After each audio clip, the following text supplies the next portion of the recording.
Halo semuanya, nama saya Iqbal Tio Ardiansyah. Saya dari Stiki Malang, jurusan Teknik Informatika dengan NRP 20111110008. Pada hari ini saya akan menjelaskan tentang program tugas data mahasiswa. Jadi saya akan menjelaskan tentang apa saja yang saya pakai di program ini. Setelah itu cara kerjanya juga saya akan bahas. Pertama-tama saya akan menjelaskan program ini, yaitu program ini berguna untuk menampung data mahasiswa dan menampilkannya. Nah, di sini saya menggunakan banyak sekali percabangan, yaitu if dan else. Dan selain itu saya menggunakan array dan menggunakan perulangan, yaitu for. Nah, berikut adalah cara kerja dari program yang saya akan jelaskan. Nah, di sini awalnya data akan tersimpan di array. Di sini ada 4 array, yaitu prodi, tanggal lahir, nama, dan NRP. Nah, kegunaan dari 4 array ini adalah untuk menyimpan data dari mahasiswa, yaitu data NRP, nama, tanggal lahir, dan prodi. Nah, setelah itu ada function menu. Nah, di sini function menu gunanya untuk menampilkan menu, ya, menu ini yang akan menjadi awalan dari program ini saat dijalankan. Nah, setelah itu di sini ada input untuk menginputkan mana yang akan kita pilih berdasarkan angka. Jadi jika kita ingin menampilkan data, kita ketik 1, masukkan data, ketik 2, dan untuk akumulasi data siswa ketik 3. Dan jika ingin keluar dari program, maka ketik 4, lalu enter. Nah, kita akan bedah satu-satu dari tampilkan data mahasiswa. Nah, di sini menu pertama adalah tampilkan data mahasiswa, yaitu ini programnya. Nah, di sini kita menggunakan percabangan if dan else. Nah, jika di sini kita memilih satu dan jika lagi percabangan lagi NRP, kita mengacu pada NRP tidak ada atau 0, maka sistem akan mengeluarkan perintah belum ada data dan kembali ke menu, karena kita di sini memanggil function menu. Setelah itu else-nya, jika datanya memang ada, maka kita menuju function menu underscore data yang di sini menampilkan menu ini, menu berikutnya, yaitu tampilkan berdasarkan. Nah, di sini menu tampilkan berdasarkan ada 5 opsi, yaitu nama, NRP, nama dan tahun lahir, nama dan program studi, dan yang keempat tampilkan keseluruhan data. Dan nomor 5 kembali ke menu awal, yaitu menu ini tadi. Nah, setelah itu jika kita memilih satu, maka akan tampil ini, nama dan NRP. Kita mengambil dari nama. Jadi dari array nama kita ambil dan kita masukkan ke sini. Kenapa kok di sini ada perulangan, ada for? Dikarenakan datanya kan nggak mungkin satu, maka jika ada contoh ada 5 data, maka dia akan mengulangi program ini, print ini, nah sebanyak 5 kali, karena datanya ada 5. Setelah itu jika kita perulangannya selesai atau sudah tertampil semua, maka akan menuju menu underscore data, yaitu kembali lagi ke menu ini. Nah, Setelah itu, jika kita memilih 2 kurang lebih sama, tapi di sini kita memanggilnya tanggal lahir. Yang sebelumnya NRP jadi tanggal lahir, dan jika kita memilih nomor 3 tadi prodi, program studi. Nah, di sini akan mengeluarkan data dari array prodi. Nah, jika nomor 4 tampilkan keseluruhan data, maka data dari nama, NRP, tanggal lahir, dan prodi akan keluar. Seperti ini. Nah, mari kita lihat contohnya untuk data yang sudah ada. Jadi, jika tadi saya bilang data yang pertama kita memilih 1 atau tampilkan data mahasiswa, jika kita tidak ada data, maka sistem akan mengeluarkan belum ada data. Dan jika kita sudah ada data, maka tampilan pertama akan seperti ini, tampilkan berdasarkan.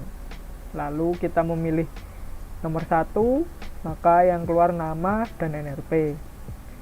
Jika kita memilih nomor 2, kita akan mengeluarkan nama dan tahun lahir, dan seterusnya di sini sampai nomor 4.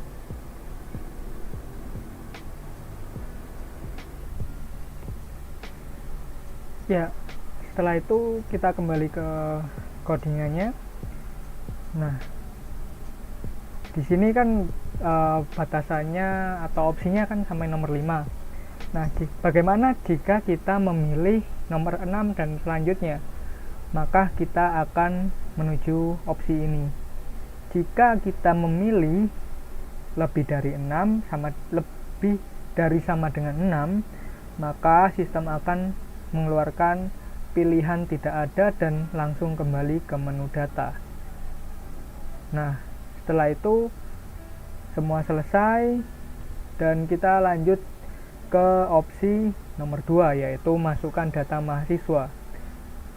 Nah, di opsi 2 itu kita masih sama menggunakan percabangan if, else if, atau kalau di Python elif, itu pilihan kedua. Dan di sini kita akan menginputkan banyak mahasiswanya berapa. Jadi agar kita menghemat waktu dan tidak bisa ke menu utama dan memilih nomor 2 lagi. Nah, masukkan berapa banyak mahasiswanya. Nah, di sini ada perulangan for yang gunanya untuk mengulangi program yang di bawahnya. Nah, di sini ada B di sini banyak inputannya tadi, maka mengulangi sebanyak B. Nah, di sini seperti biasa ada pertanyaan, masukkan NRP mahasiswa ke di sini string i plus 1. Mengapa begitu? Karena i di sini nilainya 0 dan jika ditambah 1 maka akan menghasilkan 1. Maka jika digabung dengan masukkan NRP mahasiswa ke, maka hasilnya akan menjadi masukkan NRP mahasiswa ke 1. Lalu ada NRP titik append integer input. Nah, di sini append ini bertugas untuk inputan kepada array NRP yang ada di atas tadi, yang ada di sini. Nah, setelah itu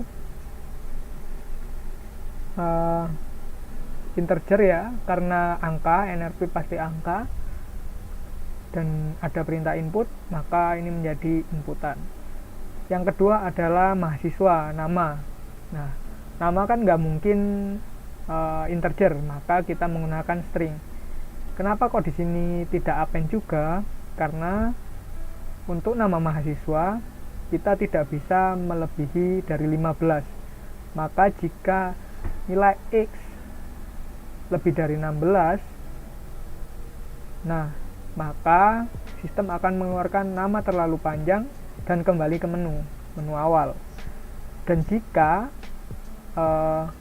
nama itu memenuhi syarat atau tidak lebih dari 15, maka nama tersebut akan di-append ke array nama karena sudah memenuhi syarat.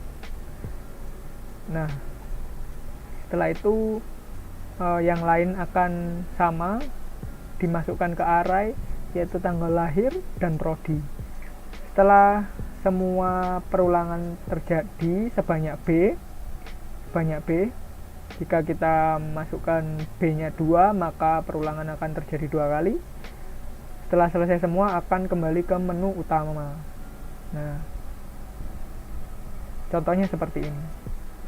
Nah, jika kita memasukkan banyak mahasiswa, ada 4 orang, maka di sini akan terjadi sebanyak 4 perulangan.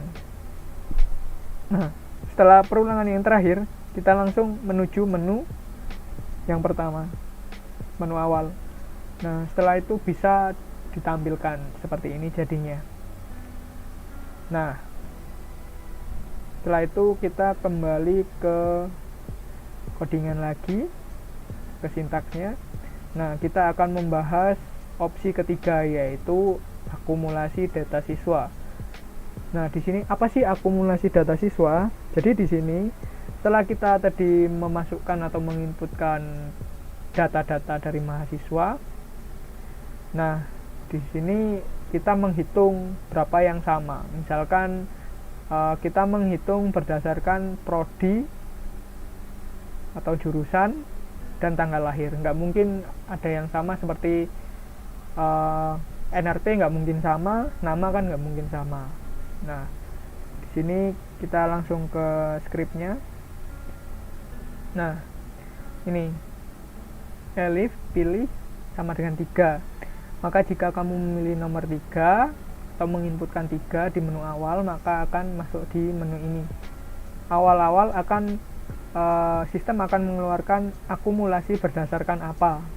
Kamu memilih nomor 1 tahun kelahiran atau nomor 2 prodi. Nah, setelah itu di sini ada input.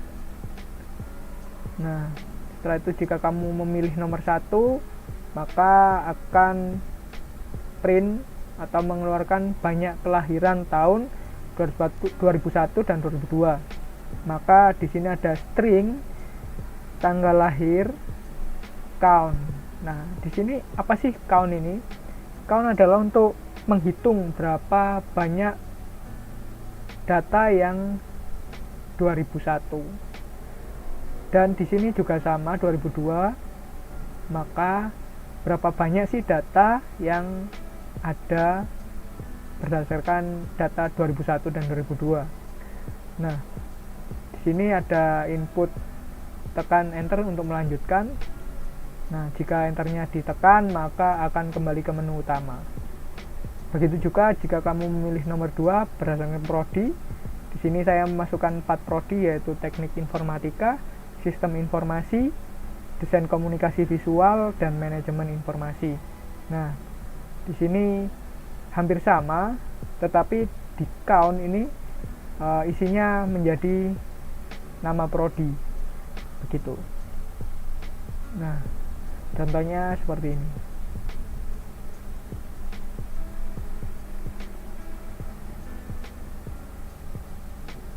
Nah, jika kita memilih 3 berdasarkan tadi yang kita masukkan di sini, nah akan tampil di sini.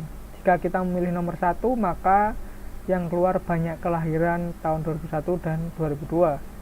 Lalu kita tekan enter, kita kembali ke menu awal, kita pilih 3 lagi, terus masuk ke menu yang ini, yang akumulasi berdasarkan tahun atau prodi.